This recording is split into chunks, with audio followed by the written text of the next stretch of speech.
You are listening to the Hiking Radio Network, where we talk the walk with shows by hikers, about hikers, for everybody.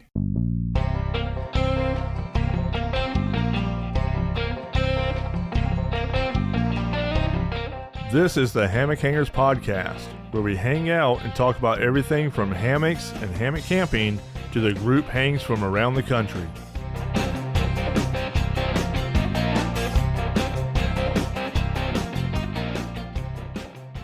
Hey everyone, welcome to the Hammock Hangers Podcast, where we unwind, relax, and delve into all things hammock related.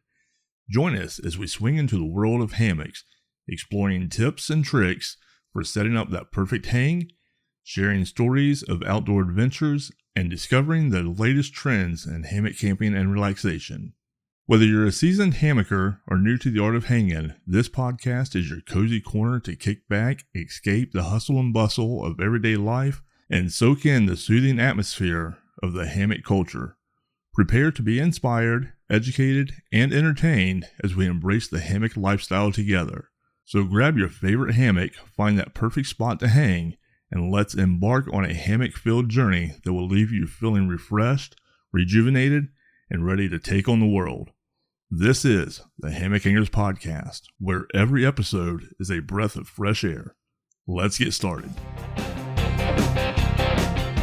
Howdy, hangers. Welcome to this week's episode of the Hammock Hangers Podcast. Wow, we are in full throes of fall. Well, at least for the rest of the country. Florida is still 80 degrees. We are starting to cool off relatively soon, hopefully. And we won't get the leaves changed, but I hope wherever you are, this season is just as fulfilling as fall needs to be for everybody. Just a couple updates on some things. Hopefully Paul will be back with us again soon on a regular basis. His work schedule, we are hoping and praying and wishing and thinking that it will open up here in the next couple of weeks, that he can be back with us. And hopefully, if I sound a little under the weather, I might be catching something, or it might be allergies. I'm going to hope it's allergies. But a few HangCon updates as well. I really would like to extend a thank you to all of the early registers that we've had for HangCon 2025. Over 200 of you have already registered for the event, and so we thoroughly appreciate that. An extra thanks to those who also purchased additional raffle tickets. And just a reminder for that, you can hop on our early bird special for our gear giveaway extravaganza at HangCon 2025.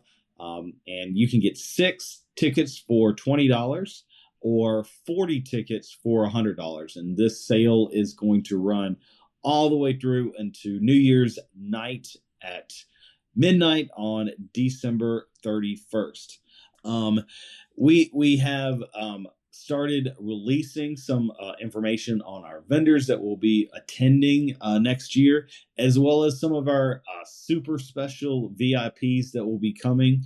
And we will have the Lord of Lollygag, Shug Sean Emery, at HangCon 2025 this year. I'm stupid excited about getting to hang with Shug again, and I'm sure you guys will absolutely love him to death. He literally is the same. Like, Sean is Shug Emery, and it makes my heart happy. Like, it really, really does. Not to mention, he will be dragging along his good friend Hickory as well. So you get to see the both Hickory brothers this year. Keep an eye out on our Facebook and Instagram pages as well, because we got information that another really big name VIP will also be attending 2025 as well. We've got plenty of other new vendors that will be coming as well. Those are starting to stream in. We just released that Hammock will be joining us from across the pond again, as well as a couple others that we have coming over from Europe. And so, yeah, just keep connected with our Facebook and Instagram, as well as right here on the Hammock Hangers Podcast to get all that updated information. Now, as far as the update from the camp goes, We were just there a couple weeks ago doing some cleanup with the Will McLean Foundation at the Florida Sands Music Ranch. And overall, the camp is doing pretty good. They did lose approximately 20-ish trees from the main area of the campground. So there will be slightly less hanging opportunities from trees in the main area of the campground. So if you would like to be close to the action and right in the fray of the event and you own a stand, I might would bring the stand. It's going to really open up the options to hang where you would like to hang, to have the experience that you want to have as well. And if you have extra stands, I know people love to bring extra gear for people to try out because our community is great like that. If you got an extra stand, I'm sure somebody would use it. So yeah, we're really looking forward to it. But let's hop into our guest this week. Our guest this week has been on the podcast. He is a friend of mine. We chat occasionally. He makes amazing gear. And I am talking about the one, the only Danny Warnock from Superior Gear. How's it going, Danny? Pretty good. How you doing, AJ? I am doing well. Are you enjoying this time of year up in the Great White North? Not quite white yet, but yeah, not white yet. I kind of like when we really get into winter and then we have actual snow on the ground because now it's just brown. And I'm not quite used to the cold yet. You know, by like January, you're used to 0 degrees and it's beautiful out. But right now, my body has to get used to winter all over again. So it's okay, hanging in there. So what type of like daytime temperatures are you looking at like during the day? You know, it's been relatively warm fall actually, but today, you know, we're early November. I would think it was about 40 degrees, so we're not down to freezing yet. But chilly where you kind of want to have a coat on. But oh man, it's been a weird year though. It's been kind of a warm year. I don't know. Your weather's been weird too. And luckily, we don't have to deal with hurricanes. No, like snow hurricanes that come off the Great Lakes or anything. No. Oh man, no polar vortex. Just, is it that a thing? Yeah. Oh yeah, it's a thing. You know, you get used to the cold, but it's just how long winter is up here. Like by March, I'm like sick of winter, but there's like 2 or 3 more months of it still. So that's the worst part about living up here. But no hurricanes at least. Gotcha. No poisonous animals either, which is another. That's very true. That is very true. Now I know that one of my bucket list things is to see the Aurora Borealis. Now I know there's been a couple times where here in the United States and even some of my friends back in Virginia have been able to see it. Have you get a chance to see any of the Northern Lights flashes this year? Yeah, I did. What was it? A couple months ago. I was able to see them right here in the Twin Cities. So that was pretty good. That was only my second time ever seeing them. Actually, I saw them once like 20 years ago. So it's been a cool year for that. It's definitely on my bucket list. Definitely on my bucket list. I remember the first time that I was actually able to see the Milky Way. And ironically enough, it was in Ridgway, Colorado. I was no product placement here at all, but I was laying in my Superior hammock in Ridgway, Colorado. And I look up at the sky, and Ridgway is, for those that don't know, it's part of an area of the country. It's called a dark skies area, where there isn't a lot of light pollution, so you're able to see really deep into the galaxy. And I was able to see the Milky Way for the first time, and well, I'll be 40 next week. So it was just really, really cool. It's really awesome. Great experience there. So now you've got a lot of things going on. Are you still doing your fasting? I know the last time that we talked, you would come after like an 80-day fast or something like that. Well, not quite. It was 3 weeks. Okay. It might feel like 80 days. That's a long time. Yeah, no, I haven't. I've been doing carnivore off and on. Maybe in the last maybe about 70% carnivore. I usually feel the best when I just eat meat. Been a little bit lazy lately, but I want to get back into the groove again. Gotcha. I like to often start the year off fast, so I might do that again. We'll see. Okay. Are you thinking another 3-week fast? No, I don't think I'll go that long. Like a few days. I think you get a lot of the health benefits from just a few days, 3 to 5 days or so. Gotcha. Now, are you still playing music?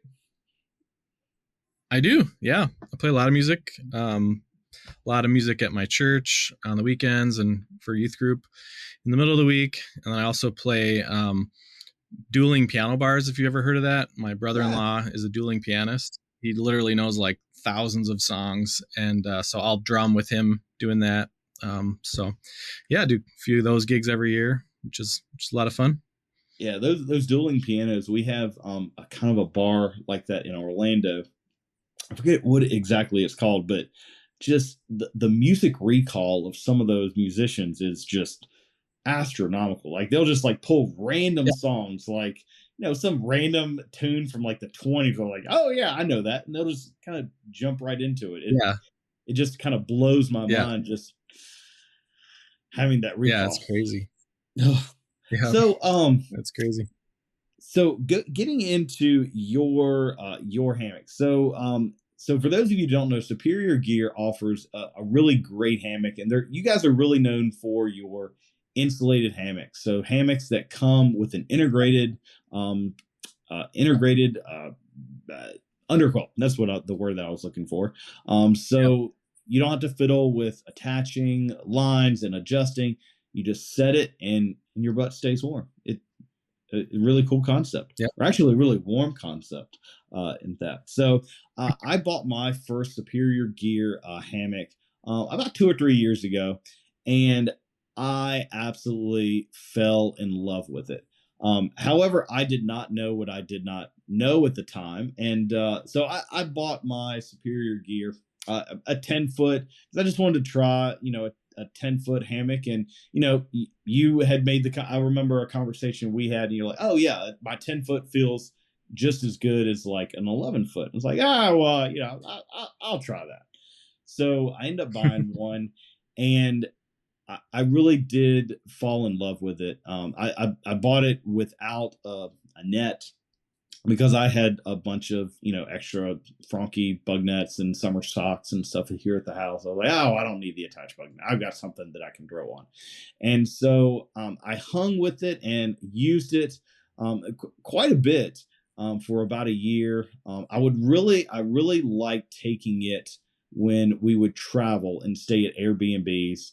And you never really know kind of like what the bed situation looks like at a lot of those places, or when we would travel and we'd stay at hotels. And again, teacher salary here, so we're not staying at the Marriott.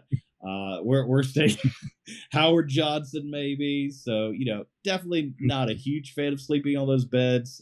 So hammock stand in tow, and I would use it a lot there, and I really really liked it.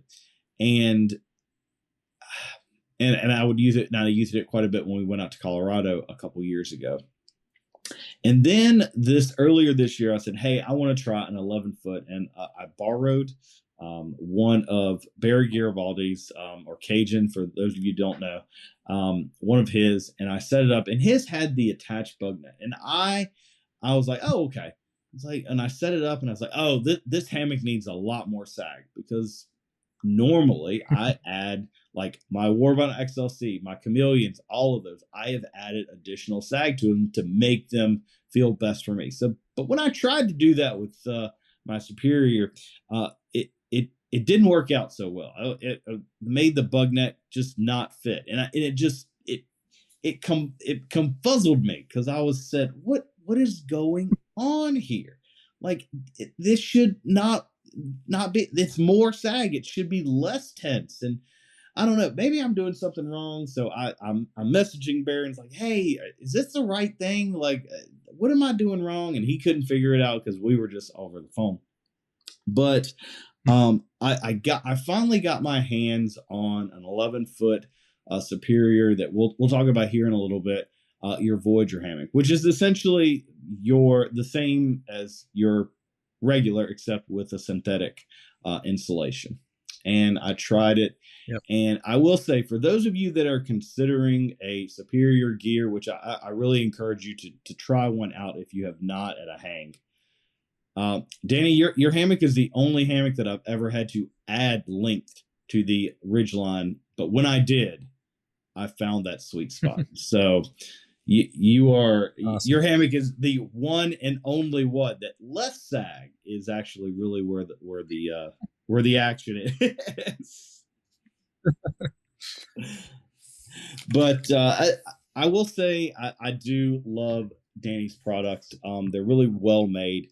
And Danny also offers a kit as well. So Danny, talk about like not just hammocks, but what other products that you offer?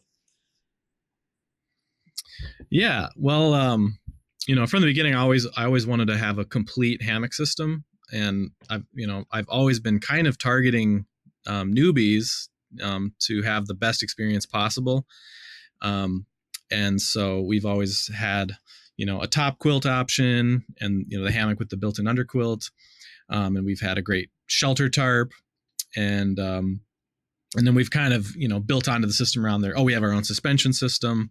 So from the beginning back, the Kickstarter in 2017, we've had this complete kit, and we've added onto it. And it helped when we came out with the zipper. There was kind of the first version of it that had the snaps for attaching more bottom accessories.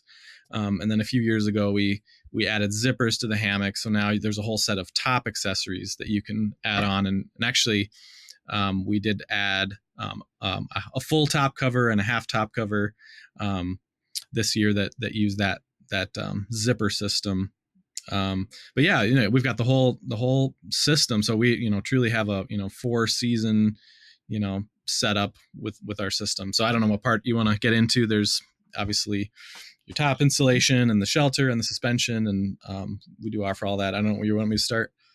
Well, I just really like the idea of, having one hammock that you can say, hey, I'm going to use this particular system in the summer, take a few things, adjust some of the parts out, and also be able to use it deep into winter as well, and not having to replace the entire new system. And I think that's really appealing for probably people unlike me that make wise financial decisions. But yeah, I think that's really good. So you have your bottom insulation, but you offer something a little bit different as far as the top quilt. You do offer a comforter and a cocoon. Can you kind of explain what the difference in those two are? Yeah. So first, starting with the comforter is a little more familiar. It has snaps, so you can snap it under the hammock to have a second underquilt.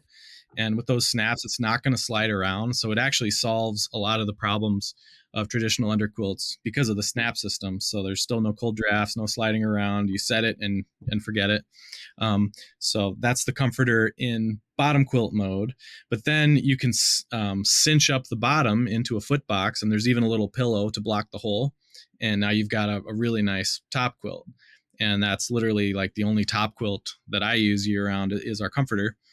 So it's super, super versatile, top or bottom. So honestly, if people only had 2 products from us, like I might say they should have the superior hammock and the comforter for just an incredible amount of versatility.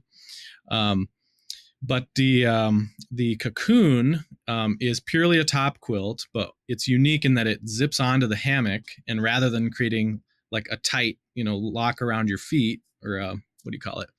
A tight enclosure around your feet. It kind of creates this just pocket of insulation on top. And it's not a baffle design, so we don't rate the temperature as cold as we can with the comforters. I mean, we go down to 0 or even colder with the comforters, but the cocoon, we have it in a 50 degree and a 40 degree. And it's really great for kind of your milder temperatures, down to 40 degrees or so. And it really is great when you get into like winter temperatures. So it's easy to use, a second top quilt under the cocoon, and you zip it under, and now you can, really get down to some serious winter temperatures. And it's a lot easier to manage than like trying to stack two top quilts inside each other, which you can do. But it really just, with all the layering, creates a great experience with that cocoon that sits on top. Plus, I think also having like the zippers on the side, like it keeps everything contained. Because if you've got multiple or multiple quilts in a hammock and trying to get everything situated together, it can kind of be kind of a circus in itself. Now, does the cocoon go all the way up the hammock, or is it like halfway, or what's the length as far as? Sort of both. So the zipper goes up to the halfway point of the hammock, but the top of it is a lot like a normal top quilt. So it comes all the way up to the shoulders, but it leaves half of the zipper available. So then you can do a half bug net, or we have a half top cover that you can do on that top half if you still want that extra coverage around your head for either bugs or, the top cover. The top cover is like a fabric on the sides and then mesh in the front. So it creates a really nice warm pocket, or you can just get the half bug net, which is all mesh. So now, again, super modular. Was there a particular reason you decided to go for a non-baffled design versus a baffled design? It just had to do with installing those zippers. And you kind of have to sew the zipper inside out and then flip it and sew the stitching. So partly it was just the way it was constructed. And then another reason is at the edge of both the hammock and that cocoon, there's a couple inches that aren't really insulated. So part of the thought is, you're just not going to be able to, like, if your feet are kind of right at that a little bit non-insulated part, I didn't feel comfortable pushing the temperatures much colder than about 40 degrees. Gotcha. If that makes sense, because there's basically a few inches of gap. So those are the two reasons. Okay. Gotcha. People ask about it though, so I'm not noodling on it if there's a way to do a baffled. You heard it here first. No. There might be a new updated cocoon as well. So now talk a little bit about your tarp, because your tarp is a little bit special too. In that it's not just a basic tarp. Yeah. So a couple unique features. It basically includes everything that you need with the tarp, including ropes and stakes, and we have really nice reflective glow-in-the-dark rope that is included. Unless you want more of a subtle gray, we have a non-reflective gray as well. But a couple of rope options to get to pick from, but those are included. And then the tie-out points are all clip-in adjusters. So you don't need to know any knots for any of our entire system, and you just clip in the ropes and they adjust really easily. So, I think most people are going to have our tarp set up a lot faster. And then we have also a proprietary metal buckle on the ridgeline ends of the tarp that adjusts, like, I don't know if you've seen our tarp, but it adjusts so easily, both tightening and loosening that ridgeline rope is really quick and easy. So that's unique to our system. And then it also comes with some extra bungees for putting the doors in different modes. So it's essentially like a rectangular shaped tarp, but the corners can become doors. Maybe people are familiar with that. But we've got the bungees to put it in a more open mode or to close up the doors on the sides. So it's really easy to, just put it into all these different modes. And then all those tie-out points, there's 14 tie-out points all around the tarp. They all have little D-rings. So also if you want to put it into porch mode with your trekking poles or a stick, it's really easy to do because of the D-rings that are on all those attachments. So it's, again, just really versatile, but just has everything you need, really adjustable, quick to set up, quick to change it into each of the modes. I will say, I think there's very rare occurrence where I want a tarp that does not have, at least in some form, a door or so. If I'm camping in the really heat of summer, I'm really maximizing airflow, so I might not want something there. But for the most of the time, just having those doors and being able to kind of close that off has been Yeah. really great. Just having that, maybe the one thing that I missed from being in a camper, or at least any good part about being in a tent, was having that room. Yeah. Just I have no desire. Yeah, no, I hear. Yeah.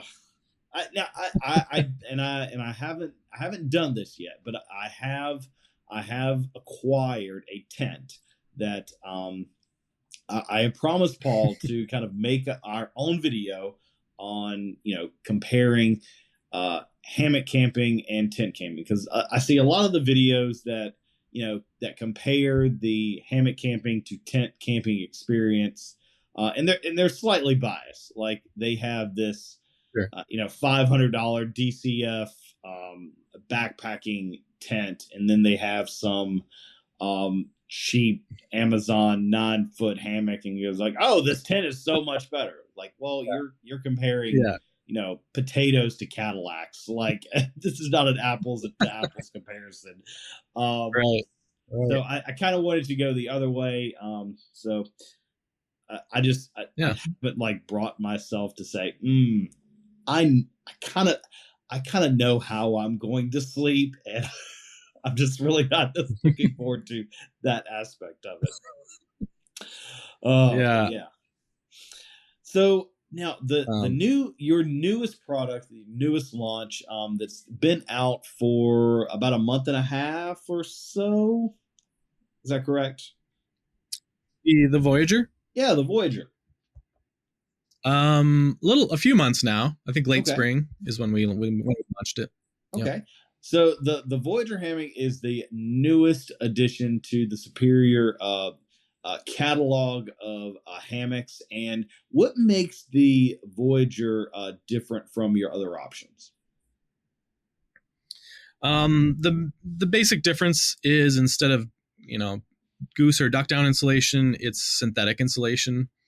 So it's a lot cheaper price point. It's less than half the price of our normal down-filled Superiors. So yeah, that's kind of really the main thing. I mean, and I guess there's some people that are allergic to down, so that's an advantage for them. And in terms of performance, you do lose a lot of performance. It's about maybe roughly twice the weight and twice the size. So it's a little bit less of a backpacking hammock, but it has all the other features and shape and similar fabrics as the normal Superior. So I think it has a great lay, and it's, again, you get all the simplicity. You have the snap system, so all of the other existing accessories, zippers or snap accessories, will work just the same on it. And it's kind of like my backyard beater hammock. I use it all the time, and if it gets rained on, I'm not. If I forget it's going to rain, I'm not worried about it. And if I had a cabin, that's probably what I would have out there. So, and if you're not if you're not hiking really far, like, it'd be totally fine for that too.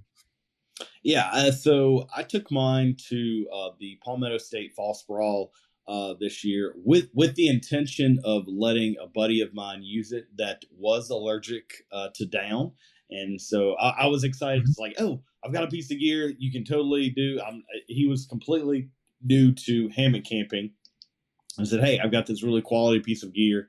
But he actually didn't end up able to make the hang. So I had this hammock. And so I said, you know what? I'm going to give it a go.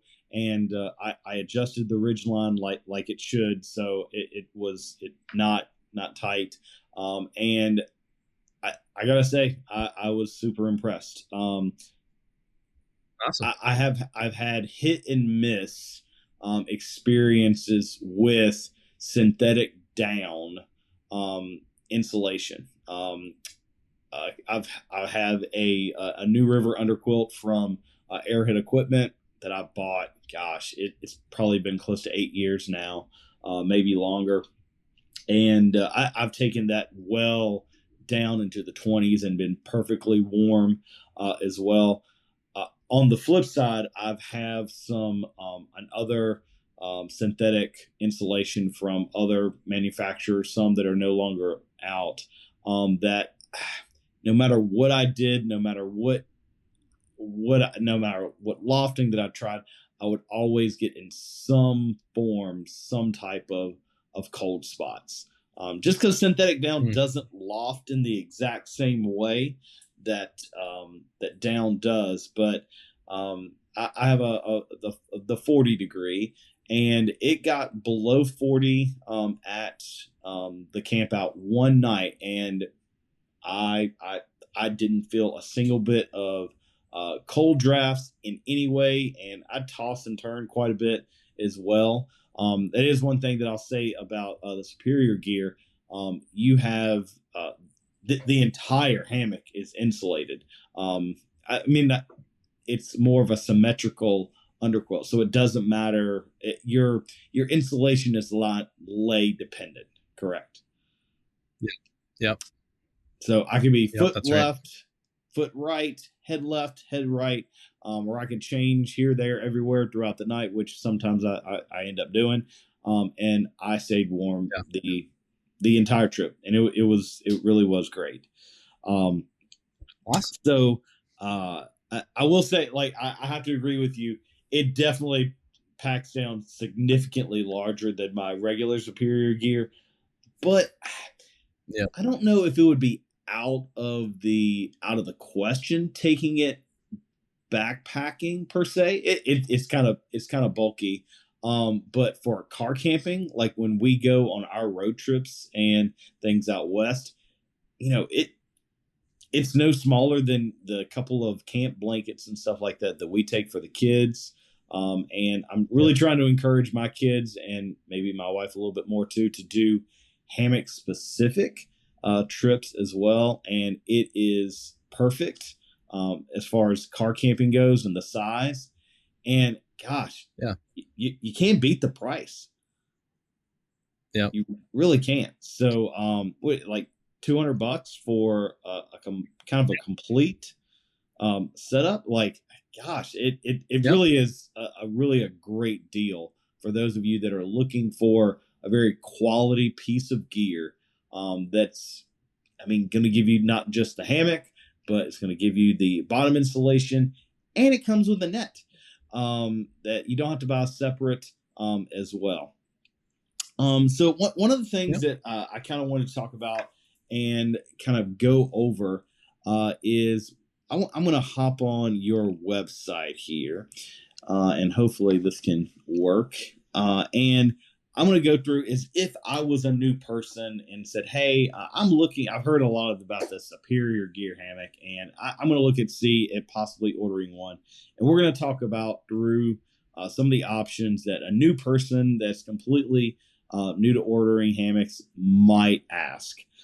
So when I'm looking at your website, I'm going to go to shop, and I see Voyager, I see Superior, I see Starlight, and I see Daylight hammocks. So you have 4 different hammocks there. Now we've talked about the Voyager, and so we have Superior hammocks, but you've got a regular Superior hammock and an Elite Superior hammock. So why would I choose a regular, or why would I really need a Elite? Yeah, I think you're talking about the standard versus the Elite. Yes. And that just has to do with the performance. So the standard uses, I would describe, lightweight fabrics and 800 fill power down, whereas the Elite uses a little bit more ultralight fabrics. So the fabrics are lighter, and then the down is 950 fill power down. So it's really just a matter of performance, and generally it'll save 20 to 30% on the weight and the packability if you upgrade to the Elite. And for the hammock, you do lose a little bit of the weight rating. So on the standard model, it's 350 pound weight rating, and then the Elite is 250 pound weight rating. So for some people that might be a consideration, but it's pretty much, obviously a price difference, and how much that extra performance matters to you. And those materials do cost significantly more, especially the down is literally like 3 times the price for that down upgrade. And yeah, so basically performance between the standard and the Elite. So again, it depends how you're using it. If you're going long distance backpacking, then yeah, the Elite is probably worth it. If you're, more of, a little more casual camper, then the standard will be just fine, and in some ways arguably even slightly better. You get the stronger weight rating, a little bit, they're a little bit more fabric, so it's gonna be a little bit more durable. So those are the trade-offs with standard and elite. But when I'm going backpacking, like I use elite because I want to keep the weight as light as I can. So if weight is kind of on the top of your totem pole of considerations, then you're looking at the elite versus the standard. Yeah. Okay. All right. So let's say I'm going to go in and say, all right, well, you've got a pretty wide range of temperature options as well. So you have anywhere from a 45 Superior, which is probably for us here in Florida, probably the 4-season setup. But for those of you that live in the Great White North, where it literally does get cold, you have an option of -40 as well. So that's a lot of down, my friend. That's 2 pounds of down in the hammock. Yeah, it's a lot of down. It's about maybe 7 inches of loft. It's crazy. Yeah. So when it comes to people picking their temp rating, I would say we have very conservative, very generous temp ratings. So I usually just tell people, like, whatever the coldest temperature you actually anticipate, like, order that temp rating. So if your temps aren't going to get colder than the 40s, yeah, just get the 45. If you think you're going to be camping in the 30s, then get the 30. And yeah, so you don't, it always bothered me that companies would, I don't know, survival rating, just to me, that doesn't make sense. Like, I think it should be a comfort rating. So yeah. So, and then when it comes to those winter things, again, we talked about earlier how you can snap the comforter under the Superior hammock. I think, obviously the -40, if all you wanted to do was deep winter camping, that would be, literally the best thing on the market. But if you want a more, year-round versatile setup, I'd suggest the 30 or the 15 degree Superior hammock, and then get a comforter, maybe a 30 or 15 or whatever, and then you can snap that underneath when you want to go into those deep winter temps and go well into sub-zero. And just for reference, I went camping one winter and I had a 45 degree Superior hammock, and I snapped on a 45 degree comforter, and we got down to -2, and I was plenty toasty warm. So that stacking is a really versatile way to go when you're picking the temp rating. And I think for most people, they'd probably rather have something that's versatile year round. So kind of buying, a 3-season, 30 degree or 40 or 15 Superior, and then stacking on that. But if you want that -40, -20, we sell them. People want that. Whew. I have no desire to go to -40. Like, how do you do it, Danny? How do you do it? You just get in your hammock as quickly as you can. I mean, you obviously bring a lot of clothes, but I slept great. I did my personal best is -38. I even got on the local news, and I got all settled. I made sure not to drink too much water. I didn't want to have to get up and pee, and I had slept through the night. I'll usually wake up like once in the night. So I woke up and I was like, it's probably 2 a.m. and I'm gonna have to pee, but it was 7 a.m. and I slept through the night, and I was great. I lost a foot, but other than that, it was good. What does a camp, but I agree. You're probably warm when you're sleeping and while you're in your hammock, but outside of that time, what does a camping trip look like at -40? Like, what are you doing other than trying not to die? Well, I mean, you definitely need to have good clothes and gloves and things like that. Just try to keep moving, keep a fire going if you can. I don't know, the body adapts. You do get used to it, actually, or somewhat used to it, but I don't know. Yeah, they told me when I moved to Florida 17 years ago that eventually I'd get used to the heat too, but that was a lie. That was a lie. That's funny. Oh Lord, I've seen Shug's videos, and I've seen some of y'all's videos, some of the frozen bud hangs, and talked to a few people, and man, like 0 is still, like, I think I wouldn't say my personal best. This is nowhere close to it. It's probably 11 degrees, positive 11 degrees. Okay. And I was not cold, but I definitely was not warm. It was the purgatory of temperatures. And I don't know. I think I would rather have been one or the other, but man, negative 40. Whew, that's a lot of down. That's a lot of down. Now, I'll hop down a rabbit hole here for a second, because I was literally just having this conversation with one of my Danish friends just a couple days ago. So let's talk about comforter math as far as like the stacking goes. And I think a lot of people have misconceptions about what that really is, thinking, oh, well, if I had a 40 degree and I just attached a 20 degree under it or something like that, that's only going to take me down a little bit. But that's not really the case. Like, if you stack, it really significantly increases your temp rating, correct? Oh yeah, for sure. And I don't know if you're looking, we have a chart on our website. I don't know if you're looking. These are kind of estimates, but if you stacked a 30 and a 30, our chart says get you down to -10. And anecdotally, I just mentioned I did a 45 and a 45 and was at -2 with no issue. So I think even these numbers here, are conservative. What did you say a minute ago? You said like a 30 and a 30. Would you say well, yeah, so 30 and a 30, we've got that should be -10. A 15 and a 15, that should be -40. So yeah, stacking works really well. It's extremely effective for sure.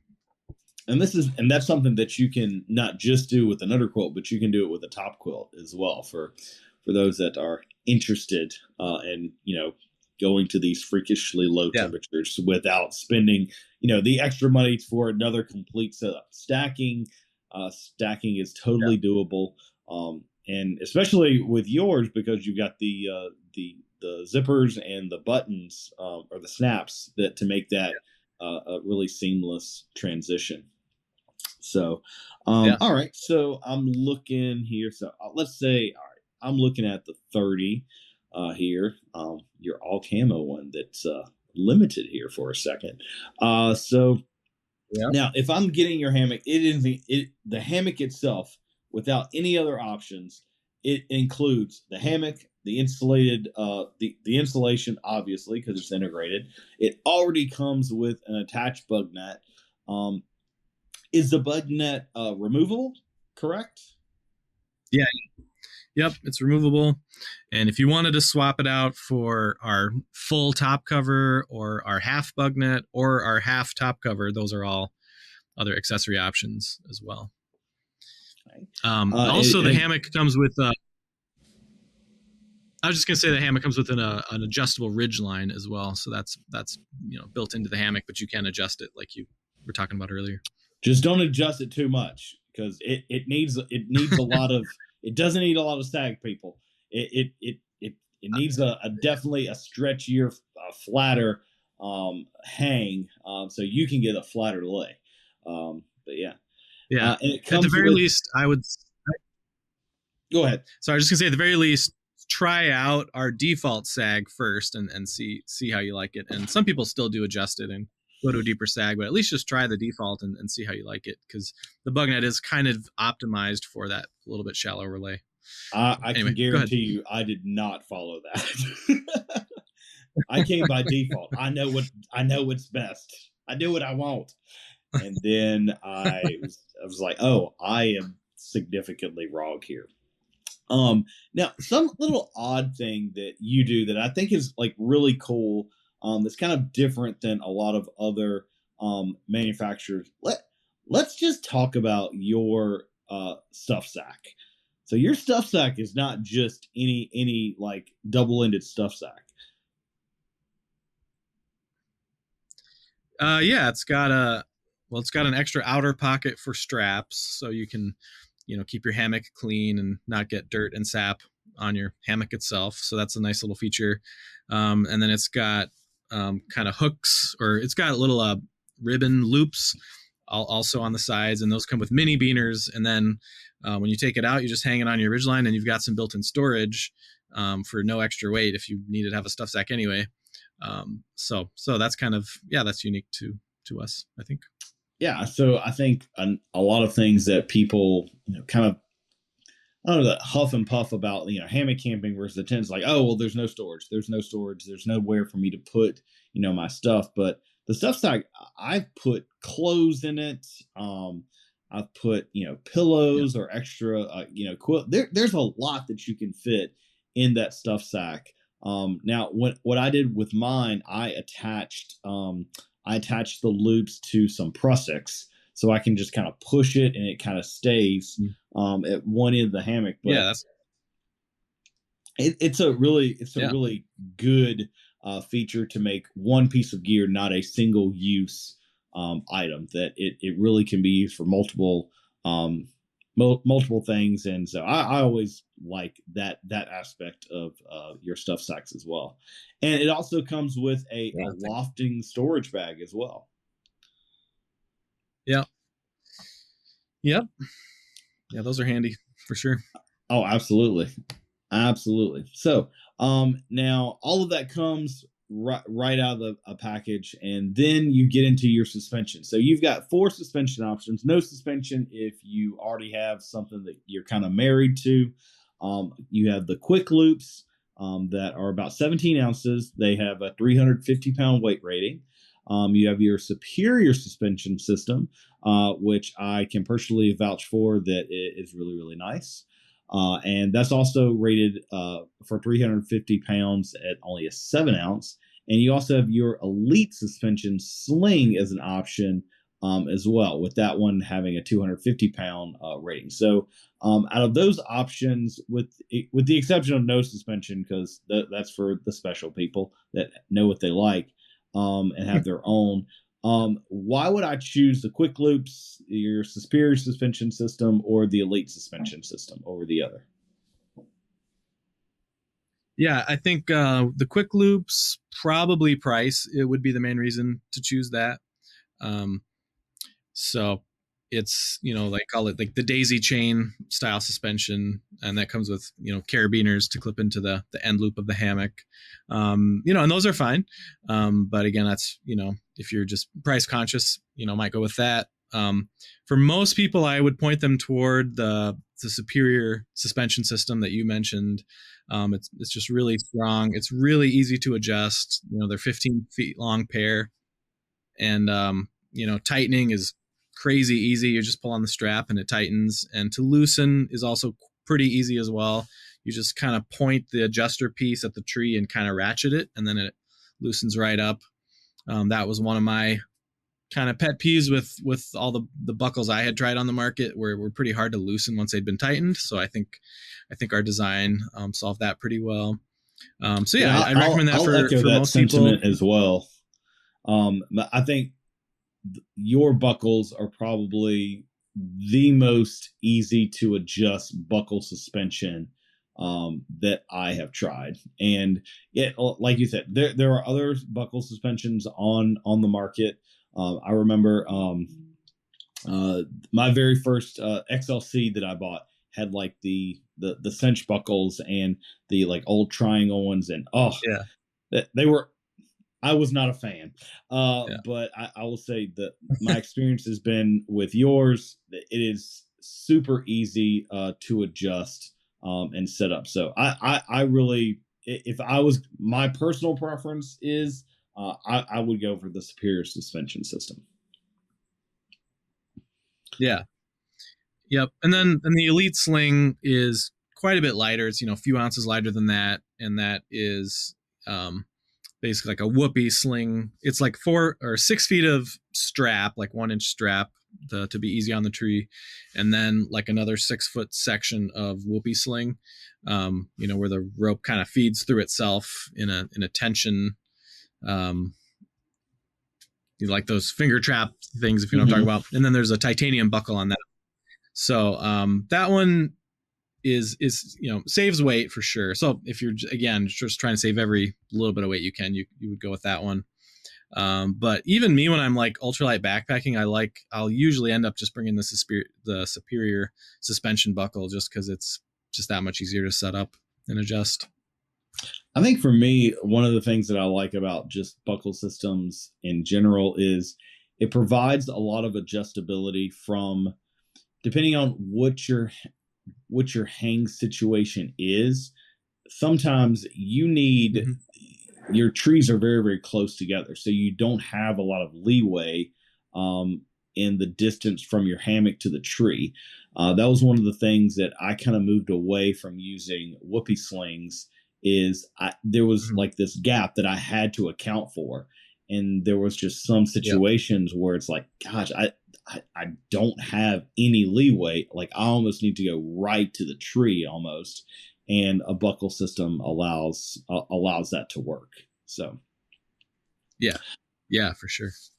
And you've got the corner pocket storage. So, talk to us a little bit about your corner pocket storage. You can get one corner or two corners. Yeah, they're just basically like mesh pockets that go in either end of the hammock.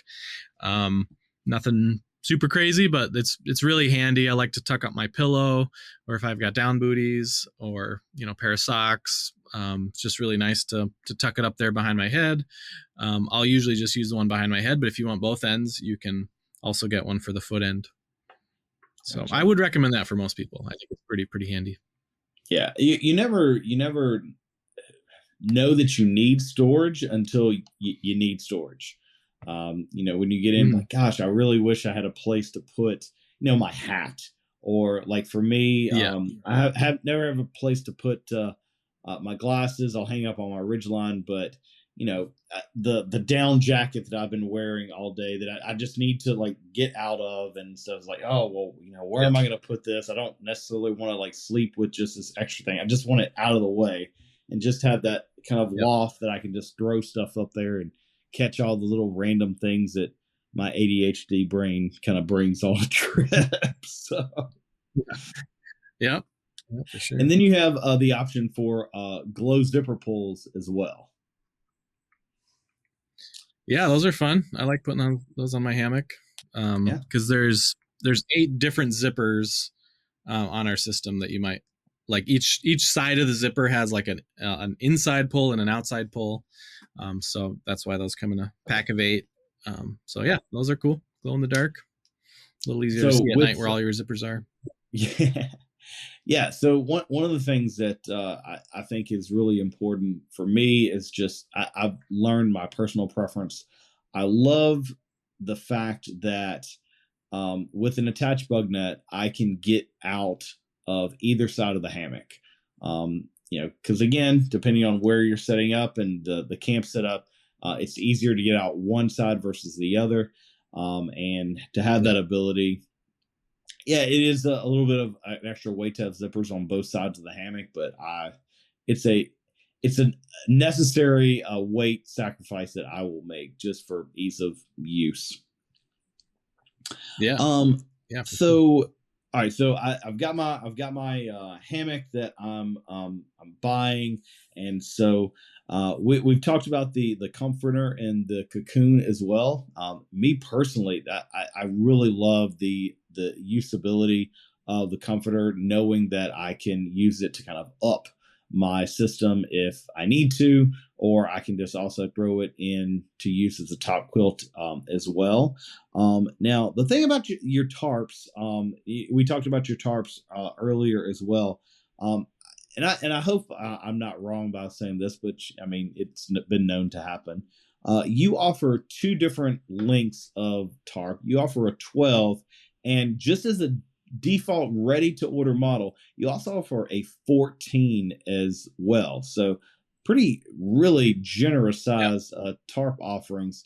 Do you find more people lean to ordering a 12 foot or the 14? Definitely more of the 12s. We usually tell people that the 12 is kind of the perfect size for a solo hammock camper, and then the 14 is more centered around tandem setup. Because I've slept 3 hammocks under our 14 footer before.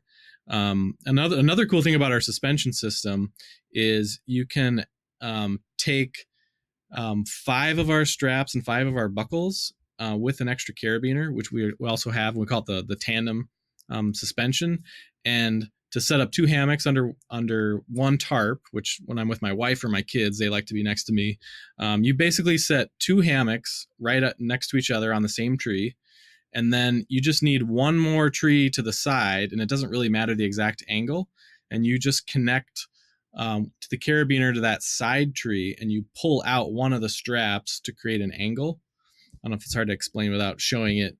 But instead of needing spreader bars or any extra hardware, you just literally need a half of an extra suspension setup, basically. And then, the one big tarp, and you can create that angle so you're not banging into each other by just like pulling to the side on one tree. So that's typically when I'm using the 14-foot tarp, I'm with, my family, and we can get 2 or 3 hammocks under one tarp that way. Wow. I don't think I've seen a setup with 3 hammocks under. Oh, wow. Now, maybe if the weather was going to be really, really bad, I don't know, that might be pushing a little bit. Gotcha. All right. So, now was the 3 like you and your kids, or you and your wife and kid, or? Yeah. One time with my wife and my daughter. Yeah. Yep. So let's talk about some product development. Now, I think this is a lot of things that a lot of misconceptions that I get in the community, especially for new people. I get the comment, it's a hammock. Like it's a piece of fabric that you lay in. How much innovation is there really to a hammock? And I would say the answer is quite a bit. Can you kind of talk about maybe either your journey with a product that you had, or just kind of your process of how does that idea that's planted in your head go from just being an idea, maybe on a cocktail napkin, until you are shipping out a finished product?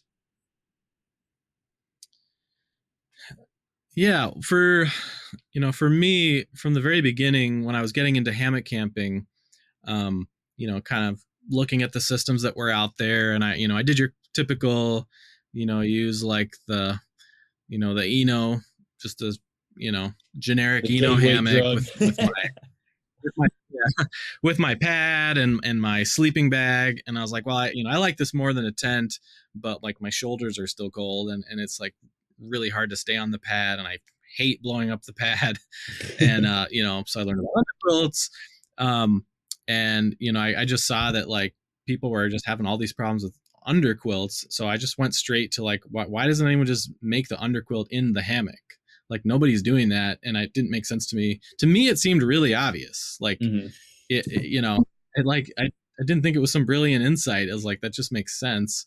So I just made it for myself, and that's how I got into it. And so I think from there, designing other products, I realized I think that's my angle, is simplicity. And sometimes I think when you're designing products, you're balancing a lot of factors. Like there's performance, there's cost, there's how well can you scale making this thing. There's like, what's the chances of failure? Like there's a lot of different design considerations that are kind of all competing with each other. Because obviously, the thinner the fabrics you go, now you're losing durability, and maybe by making something, maybe a buckle makes it simpler, but it adds some weight or it adds some cost. So I think, the further I get into this being a business, the more careful I have to be about balancing out all those considerations, all those variables. And some people, they're like, performance is the only thing they care about, like whatever is the absolute lightest. And that's, our stuff's pretty light, but that's not the only thing we're optimizing for. And so I think for me, I'm always trying to think about like making it as simple to use as I can. So that's kind of, been my personal angle on it. And also just like solving the things that annoy me when I'm camping, you know.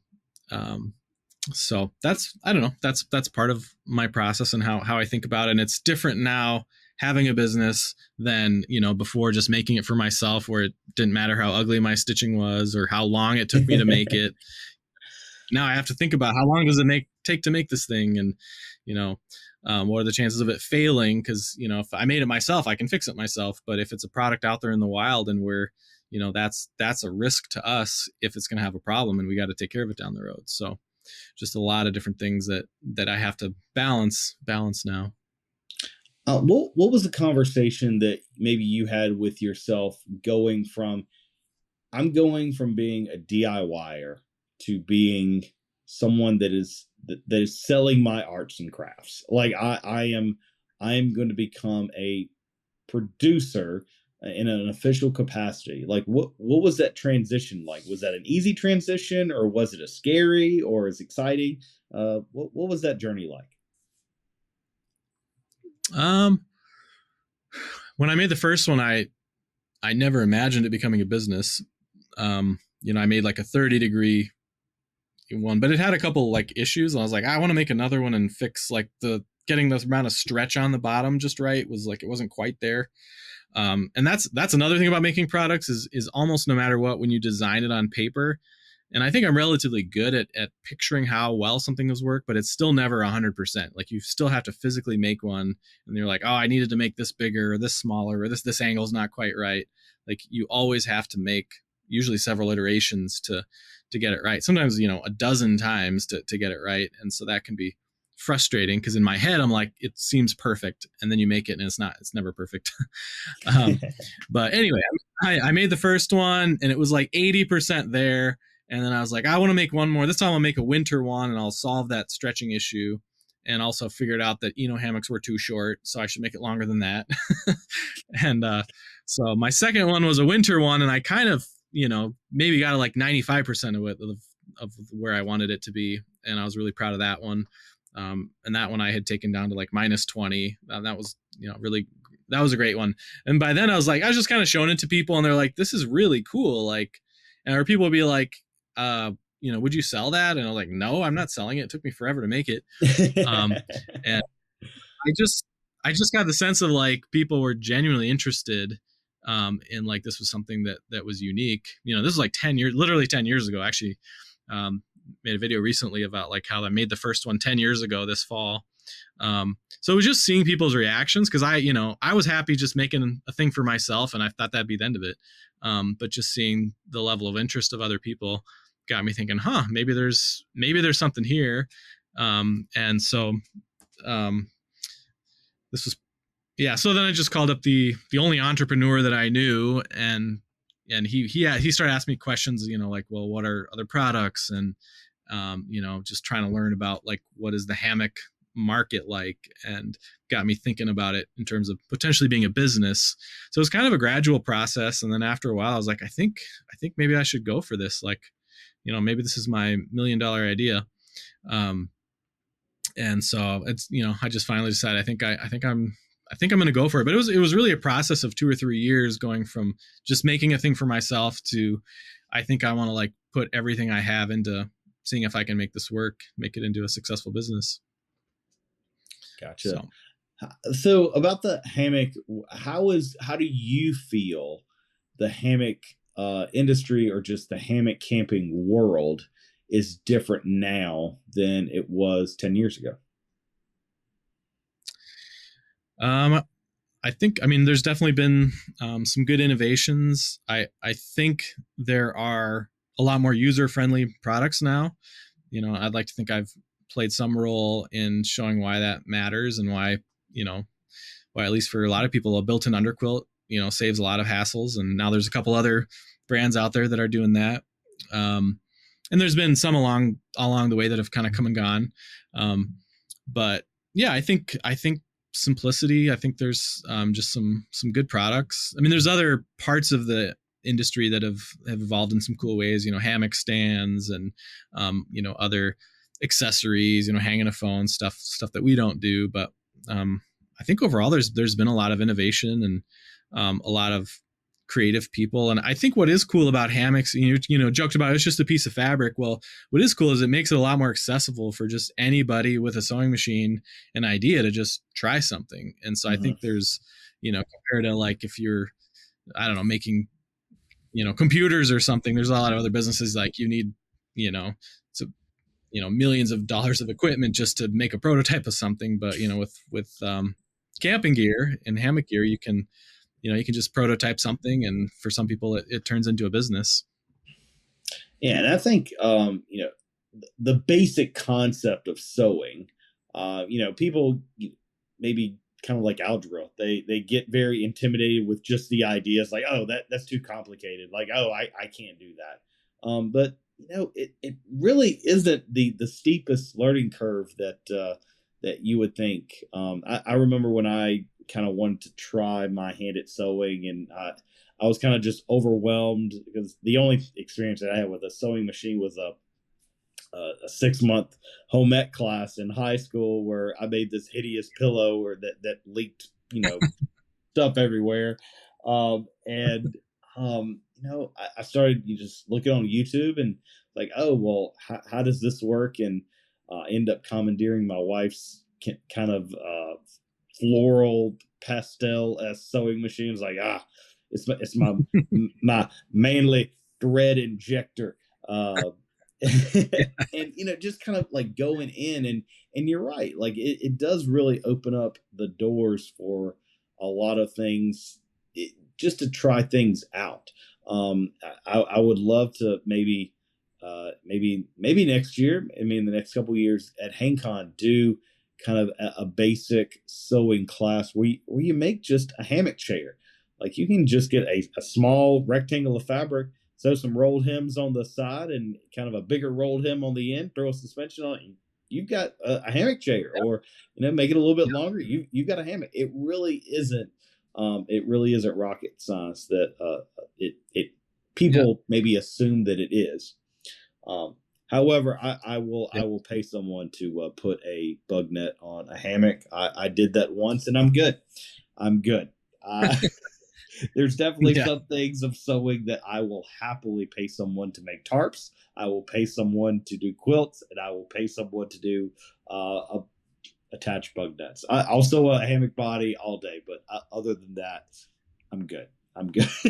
Do I will say, like, some fabrics are easier to work with than others. The first thing I ever sewed before I got into hammocks, about, 6 or 7 years before that, I just really wanted a lightweight tarp. And so I bought, and this is before like any of the suppliers now. So I bought some Sill nylon from like a hot air balloon company. And this is going way back. And then I just made a couple tarps, and then I made like a wilderness chair and stuff sacks and just a bunch of random stuff. And, it was the ugliest stitching ever, but I didn't care. I just, making functional gear. But that stuff was so slippery. I'm kind of amazed I didn't give up on sewing, because, man, this stuff is really slippery. So, yeah. But yeah, I encourage people to just. I remember making like an ASIM tarp from like one of the kits. Maybe it was Ripstop or maybe Dutch, or so I forget which one it was, but like I wanted to throw myself out of a window. It was slippery, and I said like, oh well, all you got to do is put what was a trick that I saw a lot of people doing, like the Christmas wrapping tissue. Like if you put that under it, it allowed the leader dogs or whatever to like grip the fabric and put it away through. Then you had to pull it all out, and it's just like this. There's got to be a better way than this. Like this is miserable. So, and then, we got to the point where when you really added up the cost of the materials plus the cussing and fussing and losing of oneself to doing something like that, like, no, I'll just pay someone to make it look better and, actually functional and, not leaking down everywhere or, the stitching looking miserable. But yeah, it's still a good little thing to do. How was the biggest difference from that first Superior hammock that you sold to somebody different than one that I could buy today? The two biggest things you would notice are maybe difference in colors. I used three. So we have a 3-layer design. There's the top layer that's kind of the main supporting layer. There's the second layer that is partly a supporting layer, and then partly holding in the down on that side. And then the third layer is the smaller layer, like the actual underquilt part that's 6.5 feet long. So those are the 3 layers of the hammock. And my first couple ones, I made each of those layers a different color. But then later we decided to make the bottom 2 layers gray, and it just kind of has a sleeker look, and just a little bit less different materials that you have to, source, and fewer variations that we have to be able to handle. So aesthetically, that's one major difference. And then the other difference would be the zippers that came along later. That was a pretty big change, and it actually, the entire construction method changed when we did the zippers. It's not like we just made the same thing and slapped a zipper on it. It's like it's sewn in there. So sometimes people would ask us, like, they had our first version, hey, can you add a zipper? And it's like, no, we'd literally have to take it halfway apart to put the zipper in there to do it correctly. So anyway, that was a big change, the addition of the zippers. And those first ones I made, I was going a little bit lighter on the fabrics. I was really pushing the weight. Maybe, I don't know if I want to say dangerous, but I wouldn't feel comfortable, putting a product out there with as thin of materials as I was using on those first ones. So again, when you're thinking of the risks of, a business, and people don't always use gear correctly, or, you just need more margin for error. So a little bit stronger top layer fabric, on what we sell now. Gotcha.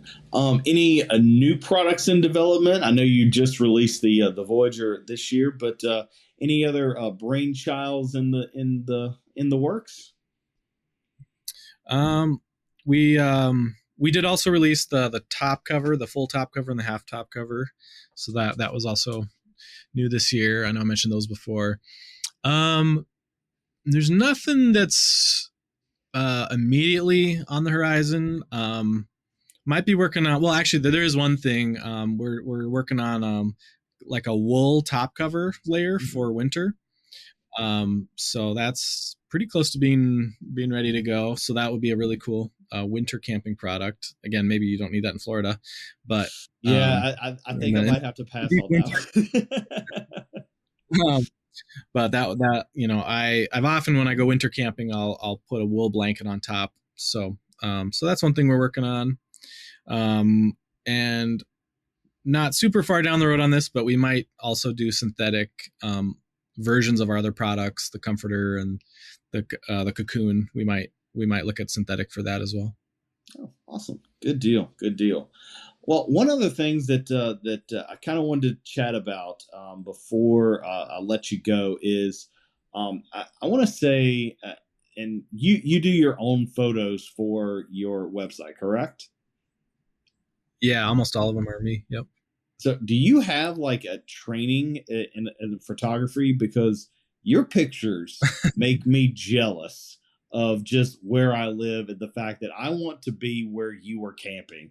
Like, you find some of the most incredible places to take pictures. Oh, thank you. No, I don't have any training. I mean, I was a professional musician, so I think there's a certain obsessive attention to detail that indirectly actually comes from music. But other than that, honestly, I just literally hundreds of different, times being out on a trip, or just getting out to a lake early, on a sunrise to try to get some product shots. I don't know, just practice, I guess. I mean, I've always tried to get good lighting and find a beautiful spot, and, get away from, human civilization and capture nature, and, frankly, make our product look nice and look inspiring. So I always thought that, that I want to create that moment of inspiration. Like, what's the reason you want to camp is to be in a beautiful place and to feel the serenity of nature. And so I'm just trying to capture that with the photography. So I think just trial and error and learning what works and what doesn't work. And just, I don't know, the last 8 years of doing that, I've gotten better at it, and just kind of know it works and know how to use my camera. And I don't know if I could photograph much of anything else besides a hammock, but okay. Well, that, my friend, you do really, really well. It's not, we kind of joked about this before. Your pictures look just like AI good. Like, but yeah. like it's all AI. It's all AI. It's all. But so, out of the places that you have been, what would you say is possibly the prettiest place that you've ever hung your hammock? Ooh, there's some good ones. I've had some pretty nice spots in Colorado. Usually get out there once or twice a year. Honestly, probably that first photo on our website is at Glacier National Park. And I did a little backpack there with my son, and there's, just the mountains. I think it's Bowman Lake, and beautiful lake in the mountains. And we just had this beautiful sunrise. That's probably one of my favorites. And then just the memory of being, backpacking with my son in grizzly country. That was a great little trip. So yeah, if I had to pick one, it's probably that one. Yeah, I would have to say, in my experience with traveling the country and going there, if you could go to any national park, and we have some really crazy great ones, and I haven't been to, I think we've been to somewhere around like 20. So I think there's like 63 or something like that. So I haven't been to like the majority of one. But out of the ones that I have been to, if you could go to any of them, you need to go to Glacier National Park. Like, yeah. It's incredible. It is just something different. Yeah, for sure. And I will echo the fact that Colorado is really crazy beautiful. I don't understand, and this is something that we can talk about later. But I don't understand why there's not hangs like on the East Coast, like in Colorado. And people say like, oh well, there's not a lot of trees, but there really is. Like, there's a lot of trees in Colorado. Oh yeah, and it's stupid pretty. And just like Colorado and Wyoming and a lot of places, Midwest folks, it's not all desert. Let's do some hangs in Colorado and in the Midwest, and it's yeah, I don't know why. Yeah, you can. I've never not been able to hang in Colorado. I mean, yeah, I've done a lot of trips out there. Yeah, the only thing that I can say about hanging in Colorado, you can't do their state parks unless you've got a stand. I discovered that the last time we went out. They have an absolute no hammock hang in any of their state parks. I think the national parks are still good, unless something has changed in the last couple of years. But yeah. But Danny, keep taking your pictures and keep making me jealous. I don't mind you making me jealous of your pictures. They are really, really amazing, and I really encourage you to keep doing what you're doing, because you might have a pretty decent product. I definitely love mine. Awesome, thanks. So if you haven't checked out Superior Gear, head over to their website and see some of the wonderful gear that Danny makes and sells. And he has other things that we didn't have a chance to get on today. And hey, you'll be at HangCon this year as well, correct? Or in 2025? Yeah. So you just have to make sure that you come in and then you disappear. Like, I like so the running joke is, I'll say hi to Danny when he gets there. The next time that I'm free to talk to Danny, that I go and look for him. Oh, he got on a plane and he flew like 2 hours ago. So, oh man, yeah, we'll have to catch up for next time. I had my family with me this last time, so I was spending some of the time just making sure they were all set. And so, gotcha. Now, did your family go on a lot of the trips with you, or did they have the same enthusiasm for the outdoors as you do? Not quite as much as me, but yeah, they do a lot of trips with me. So yeah, no, they've all gone hammock camping. They enjoy it. And I want to be camping like 2 or 3 weekends a month practically. So they're not quite at that level. And I can't can't get away that much either, but I'd probably camp half the time if I was able. But no, they love it. We have a lot of good memories camping. Good deal. Good deal. All right, everybody. That's going to wrap it up for this week of the Hammock Hangers podcast. If you've liked what you've heard, I would encourage you to give us a like on YouTube and subscribe to our YouTube channel. You can also find us on anywhere you get your podcasts, either through Spotify or Apple Podcast. And if you like what you've heard, leave us a review as well. That really helps send our message and build our hammock community, as well as you can find us on the Hammock Hangers Podcast Facebook page and Instagram as well. And check over to our HangCon Facebook and Instagram as well. And if you're interested, go ahead and get registered. It's going to be a great, great time in 2025.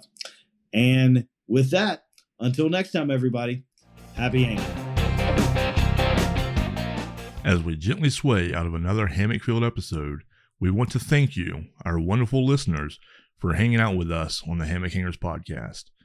We hope that you have found relaxation, inspiration, and a renewed sense of connection to nature through our discussions. Remember to keep that hammock spirit alive in your daily life, whether it's by taking a few moments to unwind in your own backyard oasis, or by planning your next hammock adventure in the great outdoors. Embracing the tranquility, embracing the simplicity, and never forget the joy that comes from simply hanging around. Before we part ways, don't forget to like, share, and subscribe to stay up to date with all things hammock related.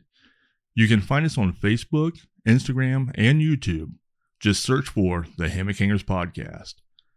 Your support means the world to us, and we can't wait to hang with you again on our next episode. Until then, stay relaxed, stay adventurous, and keep on hanging those hammocks high.